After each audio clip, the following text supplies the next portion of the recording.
Shalom Bapak Ibu Saudara, belum terlambat pagi hari ini kalau saya ngomong selamat tahun baru ya bagi setiap kita. Minggu lalu belum sempat ketemu. Dan buat jemaat yang di online saya juga mengucapkan selamat tahun baru. Nah, kalau tahun baru biasanya punya resolusi baru ya. Biasanya resolusi kita apa? Kita lebih seneng kalau misalnya saya bilang gini, tahun 2026 saya percaya kebaikan Tuhan, anugerah Tuhan itu akan semakin diperbesar di dalam hidup kita. Atau ketika saya berkata, saudara 2026 biarlah kita mau memberikan diri kita, menempatkan diri kita di dalam pimpinan Tuhan yang berkuasa. Biar kita tidak hanya mau berkat Tuhan, tetapi kita mau Tuhan itu sendiri. Lebih pilih mana saudara? Kita terkadang lebih senang berkat Tuhan. Padahal kita tahu di sepanjang tahun hidup kita, Dia tidak pernah tidak memberkati kita. Dia tidak pernah tidak menyertai kita. Bahkan di dalam setiap kesulitan kita, Dia hadir bersama dengan kita. Minggu lalu kita belajar dari Mazmur 1, Mazmur pengharapan. Pastor Gayus membawakan 2 jalan, di mana sebenarnya 2 jalan itu juga orang yang berbahagia itu kita tahu ya siapa yang disebut dengan yang berbahagia. Minggu ini kita mau belajar dari Mazmur 2, saya memberikan judul dunia menentang, tangan Tuhan yang terentang. Nah, kita mau lihat bagaimana dunia menentang dan mengapa dunia itu menentang. Tetapi ketika dunia menentang, terus menentang, kita melihat ada tangan Tuhan yang terus terentang untuk memanggil kita kembali, untuk mengundang kita kembali kepada Dia. Amin. Nah, sebelum kita masuk ke dalam Mazmur 2, saya ingin tanya dulu ya. Nah, kira-kira kalau ada kata-kata yang limited atau yang unlimited, kita lebih seneng yang mana dengernya? Kalau pulsa, kita senengnya bayarnya yang murah, kuotanya yang unlimited. Kalau makan, bayarnya sama, makanannya pesen a la carte, atau kita sukanya yang all you can eat. Kita sukanya yang all you can eat, saudara. Kalau berkat, kalau kita itu sudah biasa dengan sistem ekonomi ya, dikatakan dengan sumber daya yang sekecil-kecilnya itu menghasilkan yang sebesar-besarnya gitu. Kita suka yang besar-besar, kita itu suka yang banyak-banyak, saudara. Bahkan kadang-kadang kalau kita ikut Tuhan, kita itu berdoanya jarang. Merenungkan kebenaran firman Tuhan itu jarang. Kita lebih sering sibuk dengan kesibukan kita ya. Waktu saya merenungkan firman Tuhan ini, saya ditegur saudara. Bahkan ketika saya sedang merenungkan firman Tuhan, saya lebih sering terdistract oleh hal-hal yang lain. Oleh pekerjaan, tiba-tiba ada orang WA, tiba-tiba ada orang telepon. Itu kayaknya ke distract saudara. Tapi kita mau berkatnya Tuhan itu yang besar. Kita mau penyertaan Tuhan itu melimpah di dalam hidup kita. Kalau bisa itu dilipat kali gandakan gitu ya. Anugerahnya berlipat ganda. Tetapi kita tidak pernah memberikan diri kita di dalam porsi sebagai kita itu adalah milik Tuhan. Nah, kalau kesehatan, Pastor Gayus kemarin bilang, kita itu maunya makannya enak, gak usah dibatesin, tapi hasil labnya itu tetap baik, normal ya. Kita suka makan kepiting, tapi maunya kolesterolnya normal ya. Kita suka mau makan yang manis-manis, tapi kita mau gula darah kita itu normal ya. Itu yang kita mau. Kalau misalnya kita dibilang, kamu tahu gak kalau merokok itu gak sehat? Gak mau dikasih tahu saudara. Mereka itu gak suka dikasih tahu ya. Saya teringat mama saya juga dulu ketika dikasih tahu sama nenek saya, kamu jangan sama dia. Dia itu hidupnya memang sukanya itu begitu. Gak pernah di rumah. Sukanya itu di zaman itu ya saudara. Itu sukanya di tempat bioskop. Sukanya itu main-main gitu. Dia katakan jangan sama itu. Tapi mama saya katakan apa? Jangan dilarang, ini aku senang sama dia, aku cinta sama dia. Mama saya gak mau kehilangan papa saya. Dia katakan apa? Bahasa Jawanya itu gini, nanti abot enteng tak pikul sendiri. Dan ketika pikulannya itu patah saudara. Ketika papa saya ternyata tepat apa yang seperti dikatakan oleh nenek saya. ketika pikulannya patah. Mak saya ngomong apa? Dulu ngomongnya abot enteng tak pikul dewe. Tapi ketika pikulannya cuklek, siapa yang mikul? Dia bilang, nenek saya saudara, yang mau tidak mau memikul. Dan inilah fakta dari manusia ya, bahwa pada dasarnya saudara, manusia itu ingin bebas melakukan apa saja yang diinginkan hatinya, tetapi tanpa sadar justru terikat oleh apa yang diinginkan oleh hatinya. Dia terikat oleh apa? Orang yang suka rokok, dia nggak mau dibatasi dengan rokok. Tapi secara tidak sadar hidupnya sudah diikat oleh rokok itu sendiri. Kita nggak bisa bebas dari apa yang kita ingin dapatkan kebebasan itu. Kita mau baca di dalam Mazmur 2. Ayatnya yang pertama sampai yang ke-12. Nah, cukup sulit ini Pastor Gayus kasih temanya ya, menjelaskannya. Ya, sama-sama kita baca ya. Saya baca ayat pertama, Bapak Ibu nanti baca ayat 2, kemudian kita bergantian. Ayat pertama, mengapa rusuh bangsa-bangsa, mengapa suku-suku bangsa mereka-reka perkara yang sia-sia. Ayat 2, raja dunia bersiap-siap dan para pembesar bermufakat bersama-sama. Marilah kita memutuskan belenggu-belenggu mereka dan membuang tali-tali mereka daripada kita. Dia yang bersemayam di surga tertawa, Tuhan menolong-nolong mereka. Maka berkatalah ia kepada mereka dalam murkanya dan mengejutkan mereka dalam kehangatan amarahnya.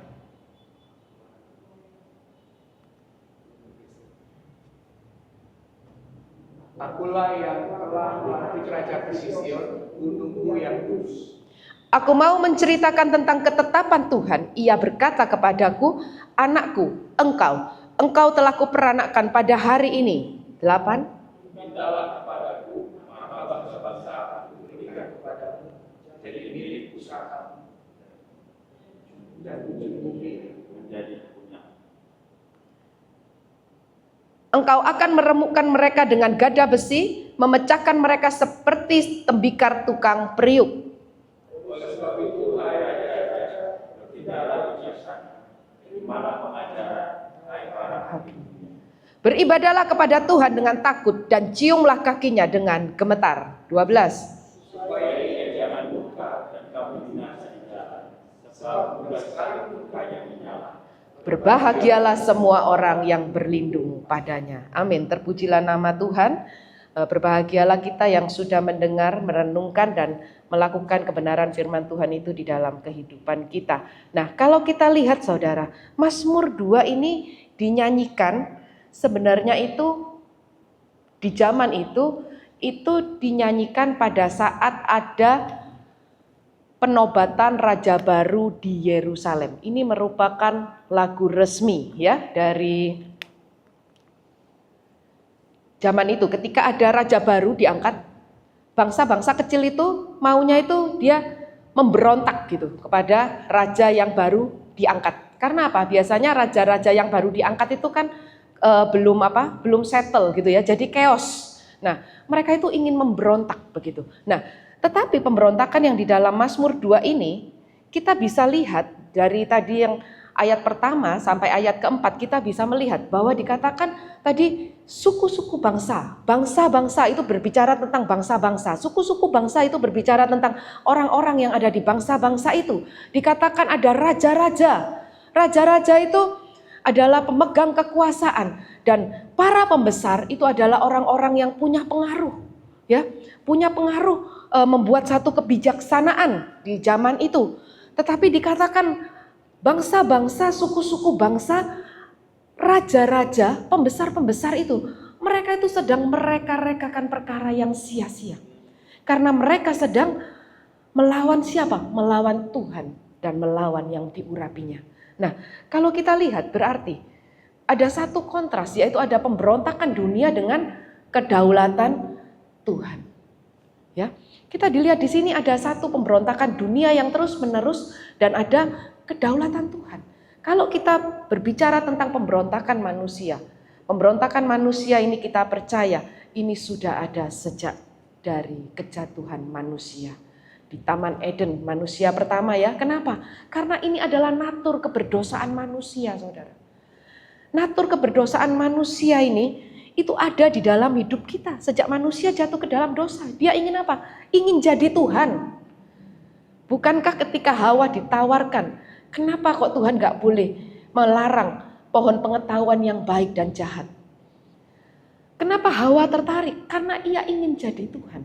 Alangkah baiknya kalau dia tahu itu. Bahkan ketika dia jatuh ke dalam dosa, ketika Hawa sudah memberontak, dia justru gak datang sama Tuhan. Dia gak bertobat, tetapi dia menjauh daripada Tuhan. Pikirannya itu sia-sia.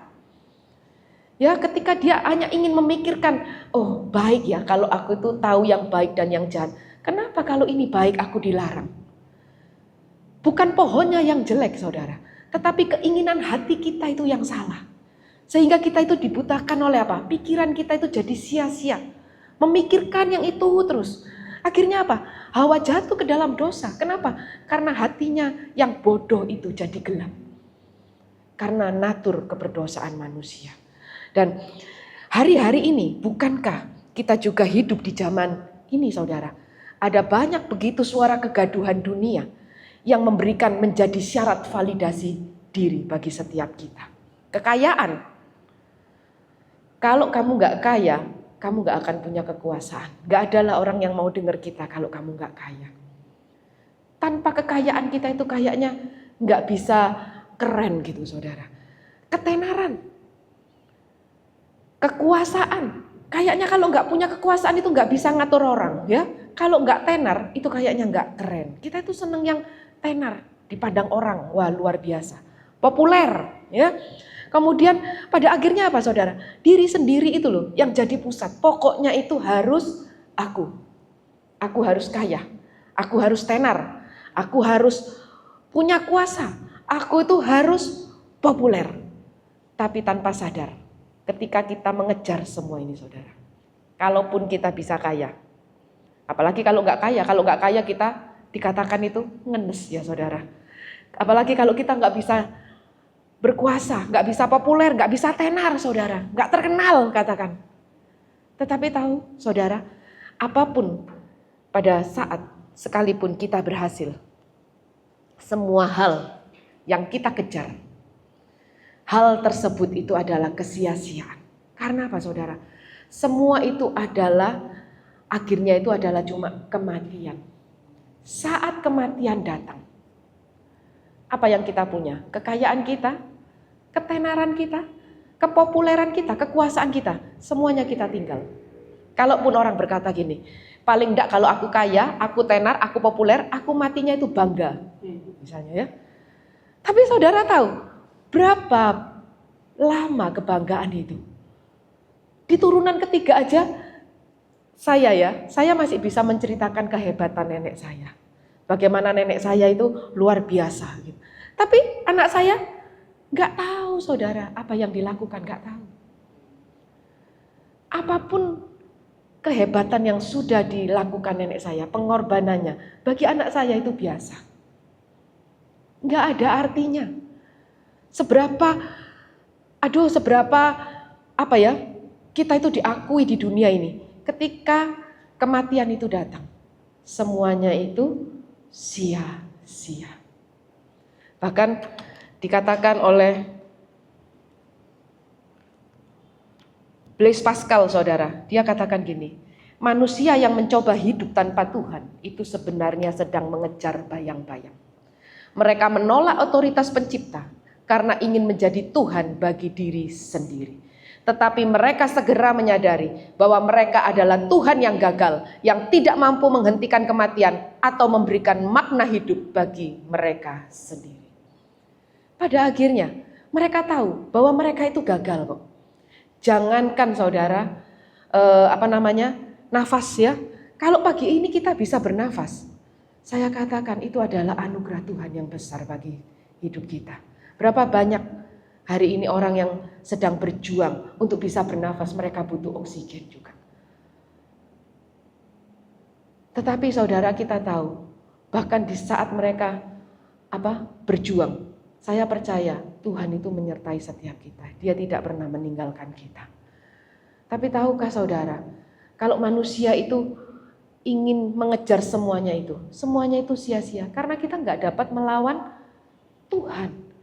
Bahkan makanya ketika bangsa-bangsa itu rusuh, ketika dia melawan Tuhan, mereka ingin melepaskan belenggu-belenggu, dikatakan dia ingin menyingkirkan tali-tali itu di ayat 3. Di ayat 4 itu dikatakan apa? Tuhan bersemayam di sorga. Dia tertawa dan mengolok-ngolok mereka. Ini bukan tentang Tuhan yang jahat atau Tuhan yang menghina manusia. Ketika manusia sibuk mengejar kekayaan, kepopuleran, heboh saudara, Tuhan itu cuma melihat. Dia dengan tenang, dia tetap duduk, dia nggak perlu Tuhan. Dia nggak kemana-mana, dia ada, dia cuma melihat. Tertawa dan mengolok-ngolok itu, dia cuma ingin menunjukkan bahwa manusia, engkau itu bukan siapa-siapa. Sehebat manusia, sehebat teknologi manusia. Kemarin saya lihat, tanggal 8 kemarin ya, bagaimana ada angin lesus, angin puting beliung tidak salah di Juanda. Teknologi yang begitu luar biasa saudara. Itu apa yang kayak bangunan yang di Juanda itu kena angin, itu terbang semua saudara. Saya ngomong sama suami saya, makanya manusia itu kok sombong ya. Ini tidak usah ngomong yang besar-besar ya saudara. Tidak usah ngomong tentang nafas hidup. Karena angin puting beliung yang kecil aja semua miber ya. Ini loh kekuatan Tuhan. Apalagi kalau misalnya kita lihat kemarin. Bagaimana di Medan 5 hari hujan. Itu sudah susah. Apalagi kalau air bah ya. Kita nggak bayangin kalau air bah zaman Nuh. Manusia itu sombong. Kalau kena tsunami, air lautnya dinaikkan 1 meter atau 2 meter itu. Habis saudara. Benar. Makanya, Blaise Pascal itu katakan, mereka itu nggak mampu menghentikan semuanya itu. Kenapa? Karena mereka lupa bahwa Tuhan itu adalah Tuhan. Tuhan itu tetaplah Tuhan. Ketika manusia melawan Tuhan, makanya Tuhan cuma apa? Duduk bersemayam, dia nggak kemana-mana. Dia mempertunjukkan bahwa apa yang dilakukan manusia itu semuanya sia-sia saudara. Karena Tuhan itu tidak berubah dalam rencana dan kehendaknya. Apa yang sudah Tuhan tetapkan itu tidak dapat digagalkan oleh manusia. Sekalipun pemberontakan manusia tidak dapat menggagalkan rencana Tuhan. Tuhan tidak bergantung pada pengakuan manusia. Kita ingat di Daniel, bagaimana ketika Nebukadnezar, ketika dia awalnya dia percaya kepada Tuhannya Daniel, kemudian dia mulai sombong, dan dia sebelumnya sudah diingatkan Daniel melalui mimpinya. Kalau engkau tidak mengakui yang maha tinggi, engkau akan dibuang ke dalam dunia binatang. Rumput akan jadi makananmu. Di Daniel 4, saudara boleh baca. Tetapi dalam 7 kali masa sampai pada akhirnya Nebukadnezar mengakui yang maha tinggi itu. Tuhan gak perlu pengakuan kita saudara. Kita mengakui dia Tuhan atau tidak, dia tetaplah Tuhan. Tuhan tetaplah Tuhan. Dia tidak berubah di dalam hakikat kuasa dan kedaulatannya.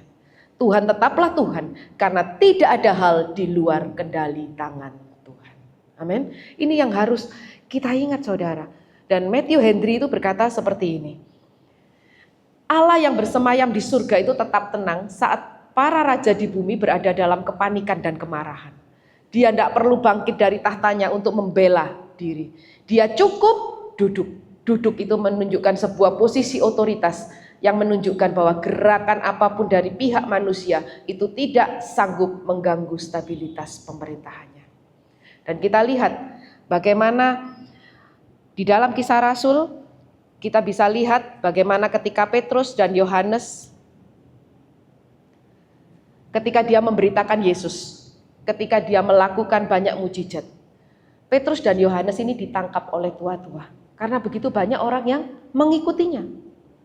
Dan kita bisa lihat ya di dalam ayat 4, 24, 29 kita mengetahui bahwa ternyata yang menulis Mazmur 2 itu adalah Daud. Kenapa? Kita bisa baca. Ketika teman-teman mereka mendengar hal itu, berserulah mereka bersama-sama kepada Allah, katanya, "Ya Tuhan, Engkaulah yang menjadikan langit dan bumi, laut dan segala isinya, dan oleh Roh Kudus dengan perantaraan hamba-Mu Daud. Ketika Daud menulis, itu ada perantaraan Roh Kudus.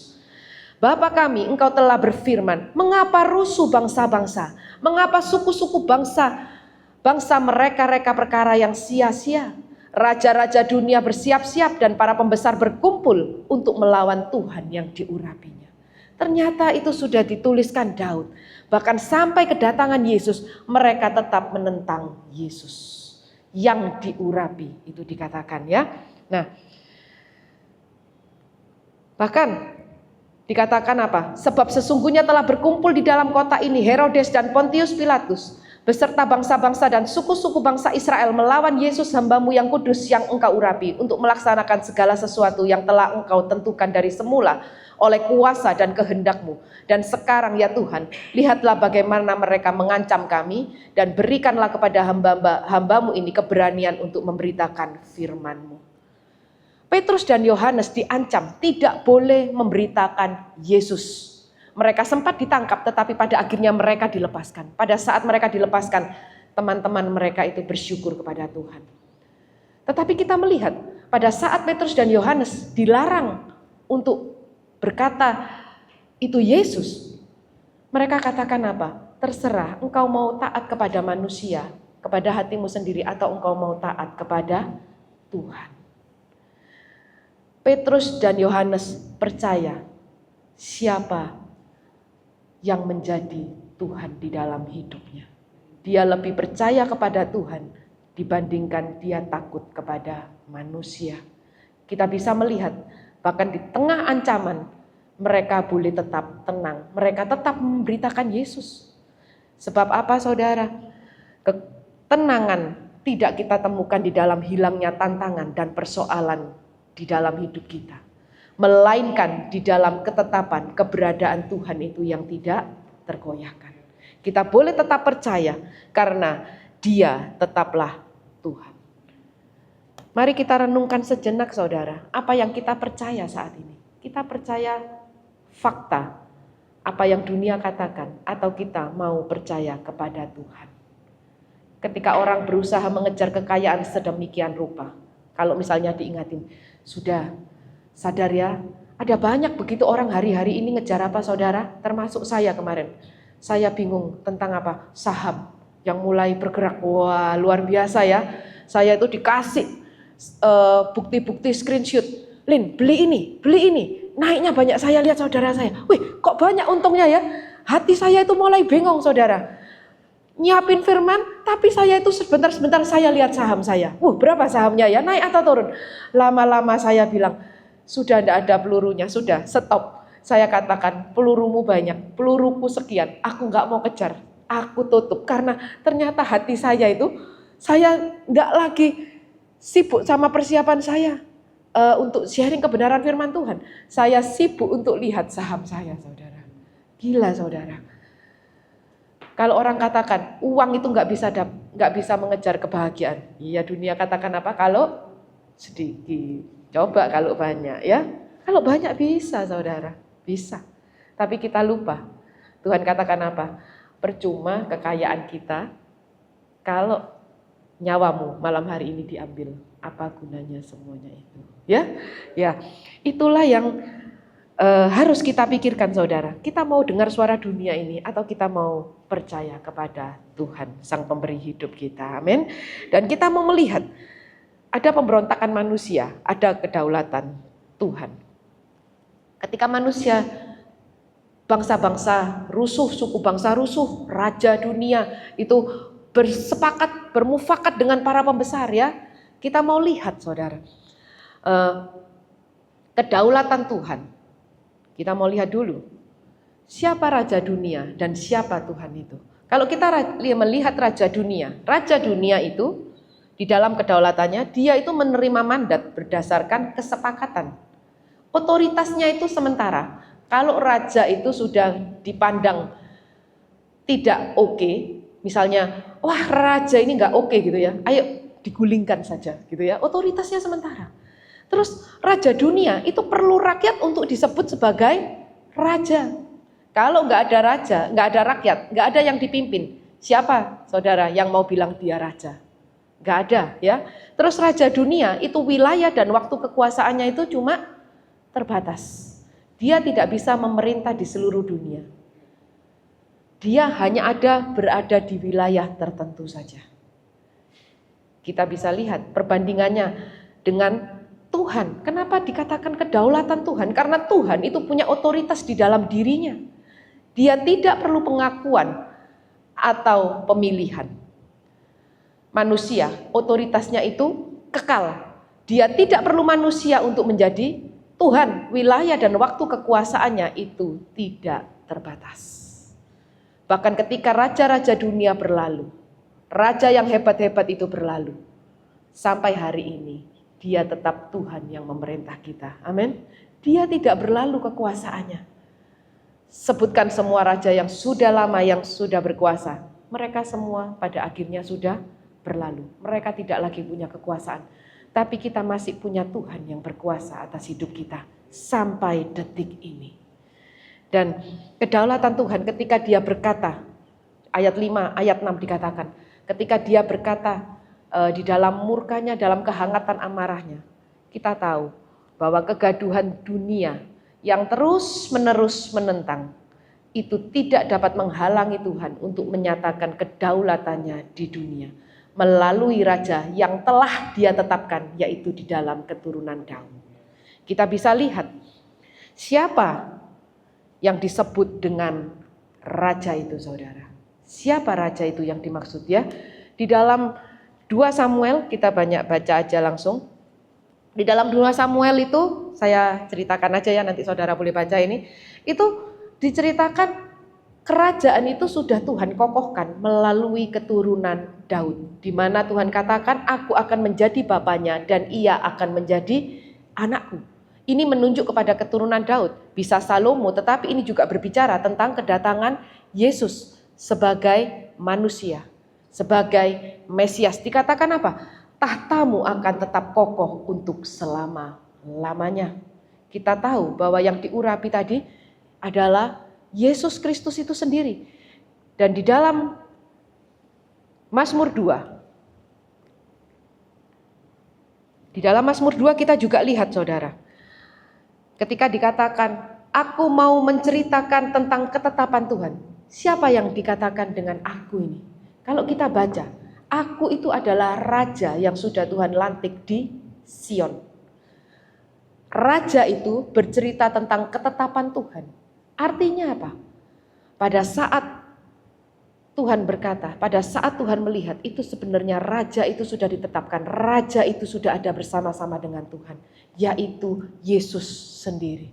Ketika Dia berkata, anakku, engkau telah kuperanakkan pada hari ini, mintalah kepadaku, maka bangsa-bangsa akan kuberikan kepadamu menjadi milik pusakamu dan ujung dunia menjadi kepunyaanmu. Engkau akan meremukkan mereka dengan gada besi, memecahkan mereka seperti tembikar tukang periuk.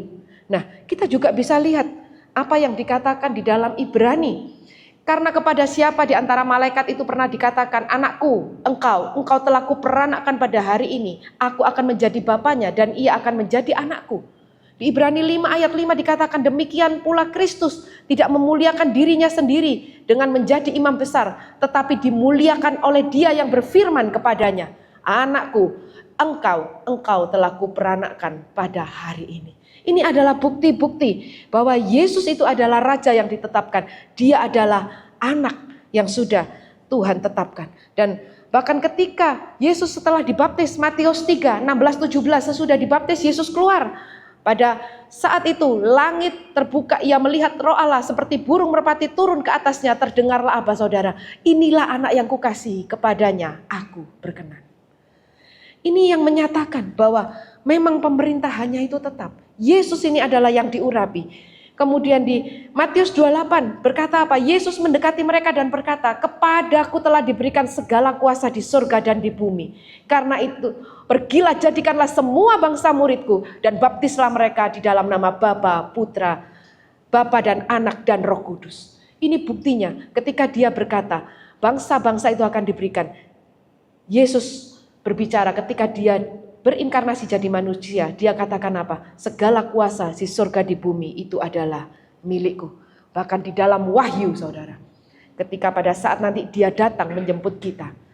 Wahyu 19, 13, 15 dikatakan, dan ia yang memakai jubah telah dicelup dalam darah, ialah firman Allah. Siapa firman Allah? Itu adalah Yesus. Kita lihat di dalam Yohanes, firman itu sudah jadi manusia. Dan dari mulutnya keluarlah sebelah pedang yang tajam akan memukul segala bangsa. Dan ia akan mengembalakan mereka dengan gada besi. Ia akan memeras anggur dalam kilangan anggur, yaitu kegeraman murka Allah yang maha kuasa. Ini adalah bukti bahwa dia itu adalah raja yang sudah ditetapkan. Siapa? Dia adalah Yesus, raja yang ditetapkan, berdaulat dan berkuasa bukan karena mandat dari manusia, melainkan oleh ketetapan ilahi.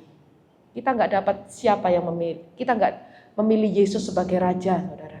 Tetapi dia memang keberadaannya adalah raja oleh ketetapan ilahi. Mungkin ada yang berkata gini, tapi Yesus itu kan cuma manusia. Dia diperanakkan. Bagaimana hari ini kita memahami Yesus? Apakah Yesus itu kita pahami sebagai Tuhan? Hanya sebagai raja yang Tuhan tetapkan? Atau dia memang Allah sendiri yang berdaulat dan berkuasa atas hidup kita? Banyak orang percaya Yesus, saudara. Bahkan dari kepercayaan lain, banyak yang percaya Yesus. Saya punya percaya Yesus itu salah satu guru meditasinya. Bagaimana dengan kita? Jangan-jangan kalau kita tidak percaya Yesus itu Tuhan sendiri, Yesus itu Allah sendiri, kita juga sama dengan mereka. Kita menjadikan Yesus itu sebagai salah satu penolong kita. Oh, di dalam nama Yesus cuma penyembuh. Dia bukan Tuhan, tetapi kita cuma melihat Yesus itu cuma sebagai apa? Pembuat mujizat, jangan-jangan. Padahal Yesus itu adalah sumber mujizat itu sendiri. Kata diperanakkan itu bukan dijadikan. Beda. Kalau dijadikan, itu yang menjadikan, itu punya material yang berbeda. Tukang kayu menjadikan kayu sebagai meja. Tapi kalau diperanakkan, itu berkata tentang hakikat. Bagi manusia itu memperanakkan manusia. Ada DNA-nya sama, saudara. Tapi diperanakkan di sini, artinya ketika Yesus diperanakkan, dia itu benihnya benih ilahi. Dia itu punya sehakikat dengan Bapa, DNA-nya ilahi karena dia bukan dari benih manusia. Dia hanya dititipkan, dia pakai Maria untuk datang ke dalam dunia ini. Dan kita baca di Konsili Nisea, bapak-bapak gereja sepakat, dirumuskan bahwa Allah dari Allah, Yesus, terang dari terang, Allah sejati dari Allah sejati, diperanakkan, bukan dijadikan dan sehakikat dengan Bapa. Amin. Ini adalah Yesus. Oleh karena itu hari ini kita bisa berkata, Yesus itu adalah the Kings of Kings and the Lord of Lords. Ya, kenapa? Karena pemerintahannya tidak terbatas oleh waktu. Pemerintahannya kekal. Pemerintahannya tidak terbatas oleh ruang atau kepada seluruh dunia di dalam seluruh universal ini. Pemerintahannya itu memiliki kuasa atas maut dan dosa. Sesuatu yang tidak bisa dilakukan oleh raja di dunia manapun. Ini adalah Yesus. Dan di ayat 10 kita melihat dituliskan oleh Daud. Oleh sebab itu dia katakan, hai raja-raja, bertindaklah bijaksana. Terimalah pengajaran hai para hakim dunia. Beribadahlah kepada Tuhan dengan takut. Dan ciumlah kakinya dengan gemetar, supaya ia jangan murka dan kamu binasa di jalan, sebab mudah sekali murkanya menyala. Berbahagialah semua orang yang berlindung kepadanya. Ini adalah ajakan bagi setiap kita. Untuk apa, saudara? Untuk kita boleh menata ulang hati kita.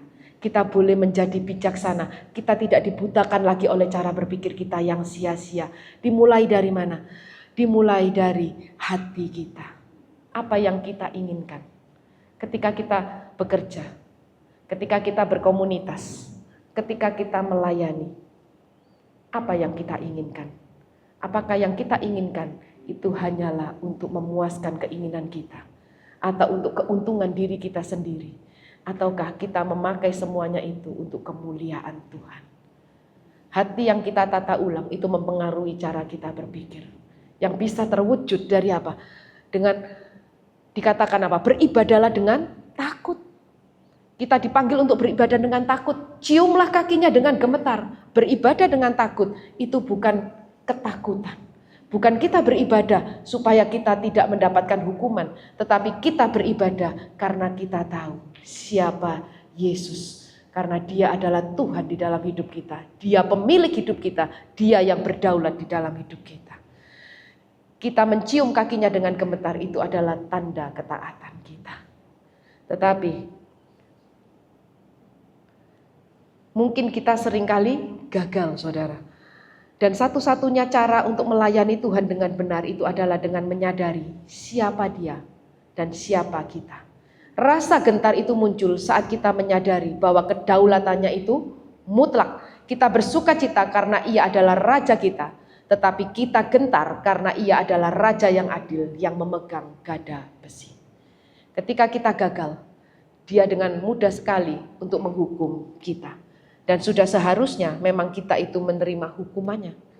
Bahkan mungkin hari ini kita tidak mampu taat sempurna seperti Yesus taat. Kita nggak mampu beribadah sempurna dengan takut seperti Yesus taat sampai mati. Tetapi kita percaya ketika kita jatuh bangun, ketika kita terus menentang Tuhan, ketika dunia terus menentang Tuhan, kita melihat tangannya yang terentang di salib. Di dalam keadilannya, Yesus Sang Raja sejati itu tidak membinasakan kita yang rapuh, kita yang digambarkan seperti tukang periuk ini, tetapi Dia justru merelakan dirinya. Dia sang pemegang gada besi, itu rela untuk dihancurkan di tangan tembikar yang rapuh. Dia memberikan dirinya dihancurkan oleh kebencian waktu itu tentara Romawi. Tangannya yang terentang itu menunjukkan pernyataan kasih terbesarnya, bahwa tangannya itu selalu terbuka untuk merengkuh segala kerapuhan kita. Tidak ada lagi kehancuran yang tidak dapat Tuhan pulihkan. Dan tangannya yang terentang di tengah dunia yang terus menentang, saudara. Tangannya itu adalah jaminan bahwa kita aman di dalam perlindungannya. Perlindungan tangannya yang selalu terbuka untuk menyambut kita. Pertanyaan reflektif, saudara, bagi setiap kita pagi hari ini. Masihkah kita meragukan kasih-Nya? Bukankah Yesus sang pemegang gada besi itu rela menjadi rapuh demi menyelamatkan kita? Apa keputusan kita hari ini? Bersandar pada kekuatan dunia yang rapuh, atau kita mau bersandar pada tangan yang berlubang paku? Seringkali, saudara, kita taruh Yesus. Ketika berhala kita tersentuh, kita katakan apa? Untuk yang ini, enggak pakai Tuhan-Tuhanan ya. Berapa sering, saudara? Bahkan di dalam hal yang remeh, cari parkir saja. Mungkin sama-sama mau ke gereja ini, cari parkir. Kita bisa bertengkar. Kenapa? Karena aku mau, kita sudah antri parkir, setengah mati, parkirnya diambil orang. Bisa loh, saudara. Kita taruh, kita pinggirkan Tuhan tanpa sadar. Kemarin ada seorang teman ketika dia katakan sama saya, dia punya masalah. Terus saya katakan, ingat Tuhan, untuk yang ini ya, ini sudah gak ada Tuhan-Tuhanan, dia katakan. Gak bisa yang ini. Seberapa sering, saudara, kita itu taruh Tuhan itu di pinggir. Wes, untuk yang satu ini Tuhan, ini gak bisa Tuhan-Tuhanan. Ini masalah ego kita. Kita lebih sering menaruh ego kita di atas kita menundukkan diri kita di bawah otoritas Tuhan. Kalau kita tahu bahwa, tetapi kita bersyukur, saudara, bahwa kita punya Kristus. Kristus yang sudah membuktikan dirinya. Taat dan rela, Dia taat sampai mati. Itu yang memampukan kita. Dan kita percaya di tahun 2026, di tahun yang kita tidak tahu apa yang akan terjadi. Ada banyak begitu kesulitan, ada begitu banyak ketidakpastian. Tetapi kalau kita tahu, kita ini ada di bawah kedaulatan Tuhan yang begitu hebat. Kita ada di tangan Tuhan yang begitu luar biasa. Yang seperti tadi kita tahu, Dia Tuhan, tetaplah Tuhan, tidak berubah di dalam keberadaannya. Kita tahu bahwa di dalam Kristus Yesus, itu kita punya pengharapan yang sejati. Dan inilah janjinya bagi setiap kita. Bagi kita yang mau menaruh diri kita, kita yang membawa diri kita di bawah pemerintahan Yesus Kristus, Sang Raja sejati. Ada janji yang luar biasa bagi setiap kita. Berbahagialah orang yang berlindung kepadanya. Mari kita berdoa, kita bersyukur. Tuhan Yesus, kami bersyukur kalau pagi hari ini kembali kami diingatkan Tuhan, bahwa hidup kami ini bukanlah milik kami sendiri, tetapi hidup kami ini adalah milik-Mu. Engkaulah Tuhan kami. Engkaulah yang berkuasa dan berdaulat di atas hidup kami. Biarlah kami semakin sadar Tuhan, bahwa di dalam apapun yang kami lakukan, itu seharusnya kami menundukkan diri kami. Kami membawa diri kami Tuhan untuk boleh taat di dalam pimpinan-Mu, untuk kami boleh taat di dalam tuntunan-Mu Tuhan. Karena kami percaya, meskipun keadaannya sulit, meskipun kami ada di dalam tantangan, masalah, persoalan, mungkin bagi daging kami ini sakit Tuhan, tapi kami percaya adalah berbahagialah bagi setiap kami yang berlindung kepadamu Tuhan. Karena kami tahu ada janji yang kekal. Di saat di langit baru dan bumi baru, kami tahu kami tidak akan lagi mengalami tangisan air mata. Kami tidak akan lagi mengalami kedukaan Tuhan. Karena kami tahu ada Engkau yang selalu bersama dengan kami. Engkaulah Raja, segala Raja. Engkaulah Raja sejati, Engkaulah Tuhan sejati yang memiliki hidup setiap kami. Di dalam nama Tuhan Yesus Kristus, kami berdoa, kami bersyukur. Haleluya. Amin.